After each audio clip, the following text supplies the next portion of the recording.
ఇవాళ మీకు తక్కువ ఇంగ్రీడియంట్స్తో టేస్టీ అండ్ హెల్దీ రెసిపీ చూపిస్తున్నాను. ఇదేంటి అనుకుంటున్నారా? సోరకాయ అండి, అదే బాటిల్ గ్రౌండ్.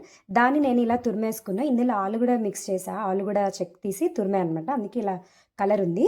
సో ఇందులో మనము ఇది నేను 2 కప్స్ రైస్, 1 కప్పు మినప్పప్పు వేసుకొని ఇది మనం బయట పిండి గిన్నెలో ఆడిచ్చామన్నమాట. అది ఇందులో కరెక్ట్ క్వాంటిటీ అవసరం లేదు, దాంట్లో మనకు వాటర్ కంటెంట్ కూడా అవసరం లేదు. దానికి తగ్గట్టు మీకు తగినంత వేసుకోండి. ఇప్పుడు ఇది నేను పచ్చిమిర్చి, జీలకర్ర, ఉప్పు, పసుపు వేసి మిక్సీ పట్టుకున్నా, అది కూడా ఇందులో యాడ్ చేసేసుకోండి. అండ్ కాస్తంత నువ్వులు, అంతే. చాలా తక్కువ ఇంగ్రీడియంట్స్. ఇప్పుడు మీకు ఇది ఆల్రెడీ మనకి సోరకాయలో వాటర్ కంటెంట్ ఉంటుంది కదా, దాంతోనే మనకి ఈ మిక్సర్ని మనం ప్రిపేర్ చేసుకోవచ్చు. ఇన్ కేస్ ఏమైనా లూజ్గా ఉందనుకుంటే పిండి యాడ్ చేసుకోండి. ఇన్ కేస్ టైట్గా క్వాంటిటీ ఎక్కువ కావాలి, మనకి పిండి ఎక్కువ కావాలి బట్ టైట్గా లూజ్ అయ్యింది, ఐ మీన్ పిండి ఎక్కువ అయింది బట్ కొంచెం టైట్ అయ్యిందంటే వాటర్ యాడ్ చేసుకోవచ్చు. దాన్ని బట్టి మనము ఈ పిండి మిక్స్ చేసుకోండి. సో ఇది ఎలా చేయాలో కూడా మీకు చూపించేస్తాను.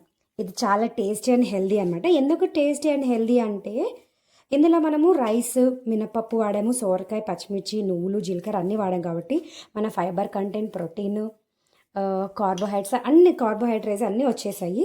చాలా సింపుల్గా రైస్, కర్రీ, చపాతీ ఇవి చేసుకునే కన్నా అన్నీ ఒకేసారి వేసుకొని ఇలా చేసుకోవడం ఈజీ. ఈ రెసిపీ నాకు నా ఫ్రెండ్ చూపించిందనమాట. ఒక ఈవెంట్కి వెళ్ళాము లంచ్ చేయకుండా. సో వచ్చేసరికి డిలే అయ్యింది. నువ్వు ఆకలి మీద ఉంటూ ఏమి తినవు అని 4 చివాట్లు పెట్టి తను టైర్డ్ అయింది. తను నాతో పాటే వచ్చింది. అయినప్పటికీ నాకు టకా అని ఒక 5-10 మినిట్స్లో చేసి పెట్టింది.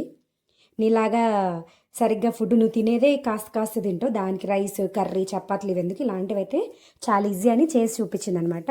సో మీకు ఇప్పుడు ఇది మొత్తం మిక్స్ చేసుకొని ఇంకా రిమైనింగ్ ప్రాసెస్ ఏంటో చూపించేస్తాను. సో ఇలా మనము పిండిని ప్రిపేర్ చేసుకున్నాక మీకు ఇంకా టైట్గా కావాలంటే కూడా టైట్గా చేసుకోవచ్చు అనమాట, అంటే పిండి ఎక్కువ వేసుకొని. సో నేను ఈ లూజ్ కంటెంట్లోనే పెట్టుకున్నా. సో ప్యాన్ పెట్టుకొని ప్యాన్ మీద నెయ్యి వేసుకొని నెయ్యి అంతా ఇలా ప్యాన్కి స్ప్రెడ్ చేయాలి. మీకు ఈ నెయ్యి వద్దనుకుంటే ఆయిల్ వేసుకోవచ్చు. ఇది గుడ్ ఫ్యాట్ అని నేను నెయ్యి వేసుకున్నాను అనమాట. యాక్చువల్గా నేను నెయ్యి అసలు తినను, స్వీట్స్లో తప్ప ఇందులో తినను. బట్ నా ఫ్రెండ్ ఇందులో వేసి ఇచ్చినప్పుడు మాత్రం నాకు టేస్ట్ చాలా మంచిగా అనిపించింది. అండ్ అంతే ఫీల్ అనిపించలేదు, నైస్ గుడ్ టేస్ట్ అని అనిపించింది. సో నేను కూడా అదే ప్రాసెస్లో వెళ్తున్నాను అనమాట. ఈ పిండిలో నేను కొంచెం ఇంత తీసుకున్నాను అనమాట. తీసుకొని కొంచెం ఆయిల్ ఇలా డిప్ చేసుకొని మనం దీన్ని ఇలా ప్రెస్ చేసుకోవాలి. ఇది చిన్నగా అవుతుందని ఇంకొంచెం పిండి కూడా యాడ్ చేసుకుంటున్నా. దీన్ని మనము ఆయిల్ హ్యాండ్ కనుక్కొని దీన్ని మొత్తం స్ప్రెడ్ చేసుకోవాలి. కంప్లీట్గా ఇలా మనము ప్యాన్కి ప్రెస్ చేసుకోవాలన్నమాట. నెయ్యి అప్లై చేసుకొని ఇలా మనం ప్యాన్ పైన స్ప్రెడ్ చేసుకున్న తర్వాతే స్టవ్ ఆన్ చేశాను. సో ఇదన్నమాట మ్యాటర్. సో ఈ హోల్స్ చూసారా, ఈ హోల్స్ ఎందుకు పెట్టారు అని అడగండి. నేను కూడా నా ఫ్రెండ్ని అడిగాను ఈ హోల్స్ ఎందుకు అని అడిగితే, ఏమో నాకు తెలియదు, మా అమ్మ నేర్పించేటప్పుడు నాకు ఇలానే హోల్స్ పెట్టారు అని.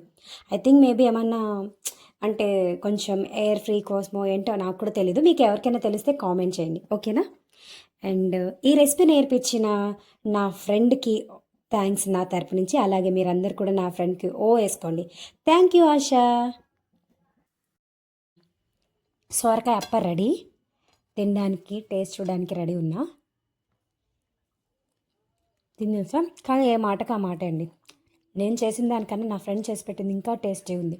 బహుశా ప్రేమతో చేసి పెట్టింది కదా, అందుకే అనుకుంటా.